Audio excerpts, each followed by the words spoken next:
बीड जिल्ह्याच्या केज तालुक्यातील मस्त्याजोगचे सरपंच संतोष देशमुख यांच्या हत्या प्रकरणाशी संबंधित असल्याचा आरोप होत असलेला आणि 2 कोटी पवनचक्की खंडणी प्रकरणात आरोपी असलेला वाल्मिक कराड 22 दिवसांनंतर अखेर काल दिनांक 31 डिसेंबरला पुणे सीआयडीला शरण गेला। त्यापूर्वी त्याने आपला एक व्हिडिओ देखील जारी केला होता।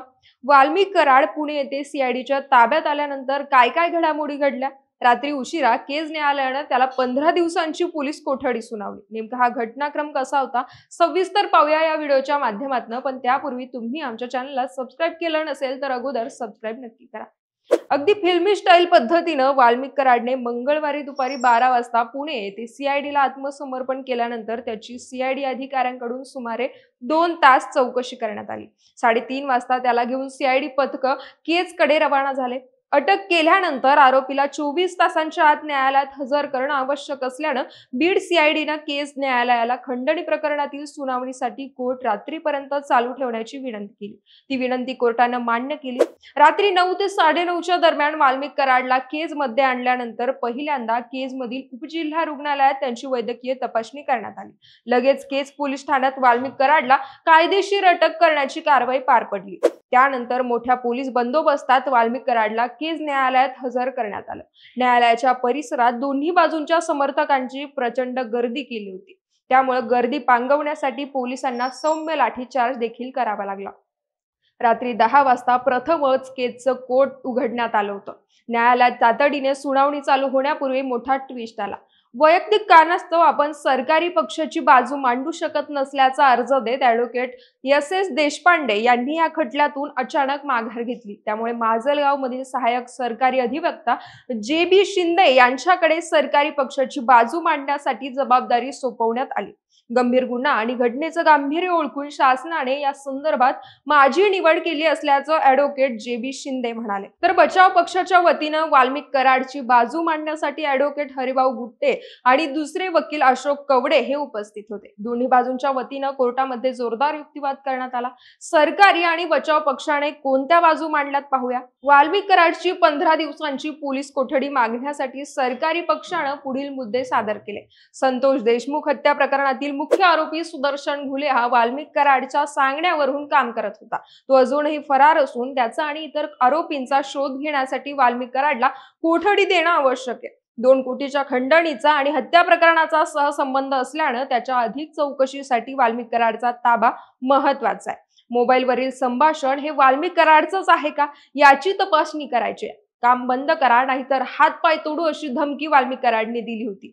खंडणी प्रकरण आणि संतोष देशमुख यांच्या हत्येचं कनेक्शन असल्याचा दावा सीआयडीनं केल्यानं तो मुद्दा देखील लक्षात घ्यावा लागणार आहे। वाल्मिक कराडने हे आणखी किती गुन्हे करून दहशत पसरवली आहे याचा शोध घ्यायचा आहे। सीआयडीनं वाल्मिक कराडच्या 10 गुन्ह्यांची यादी तयार केल्याचं बोलल्या जात आहे। त्यामुळे सरकारी वकिलांनी हा देखील मुद्दा उपस्थित केला। त्यामुळे वाल्मिक कराडला 15 दिवसांची पोलीस कोठडी द्यावी असा युक्तिवाद सरकारी पक्षाच्या वकिलांनी केला।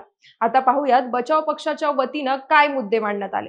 वाल्मिक कराड हे सामाजिक कार्यकर्ते आणि गरीब राजकारणी आहेत। त्यांच्यावर नोंदवलेला खंडणीचा गुन्हा खोटा असून त्यासाठी पोलीस कोठडी मागणं चुकीचं आहे। खंडणीचे पैसे घेतल्याचे पुरावे आहेत का? आवाजाचे नमुने द्यायला आम्ही तयार आहोत, पण त्यासाठी न्यायालयीन कोठडी देण्यात यावी।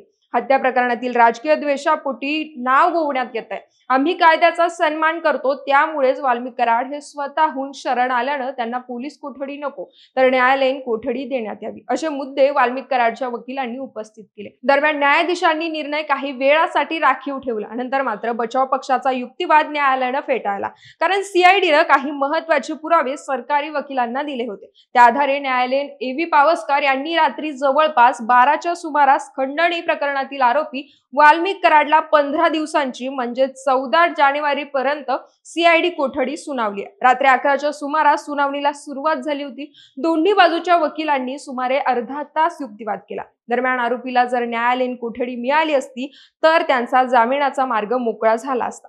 तसा अर्ज त्यांनी दुसऱ्याच दिवशी केला असता। खंडणीच्या गुन्ह्यात वाल्मिक कराड यांच्या व्यतिरिक्त दुसरा व्यक्ती असता तर जामीन मिळाला असता, परंतु मीडिया ट्रायलमुळे आणि कलम 308 उपकलम 5 हे चुकीच्या पद्धतीनं लावल्यानं एका निर्दोष माणसावर अन्याय होत असल्याचा आरोप बचाव पक्षाच्या वकिलांनी केला। 15 दिवसांची पोलीस कोठडी सुनावल्यानंतर वाल्मिक कराडला बीड सीआयडीनं ताब्यात घेतलंय। पुढचा तपास सीआयडीचे डीवायएसपी अनिल गुजर करणार आहेत. संतोष देशमुख हत्या प्रकरणातील चौकशीच्या संदर्भात वाल्मिक कराडच्या कोठडीतील 15 दिवस हे निर्णायक असणार आहेत.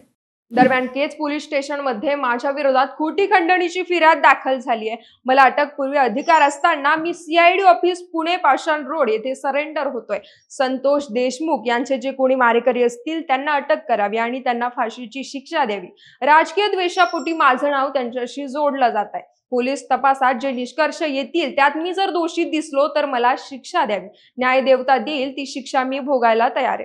सीआयडीला शरण जाण्यापूर्वी एक व्हिडिओ जारी करून स्वतः वाल्मिक कराडनं आपल्या भावना व्यक्त केल्या होत्या. पुढील तपासात वाल्मिक कराडचा सरपंच संतोष देशमुख हत्येशी संबंध येईल का, यावर तुमची प्रतिक्रिया काय, कमेंट्स करून आम्हाला नक्की कळवा.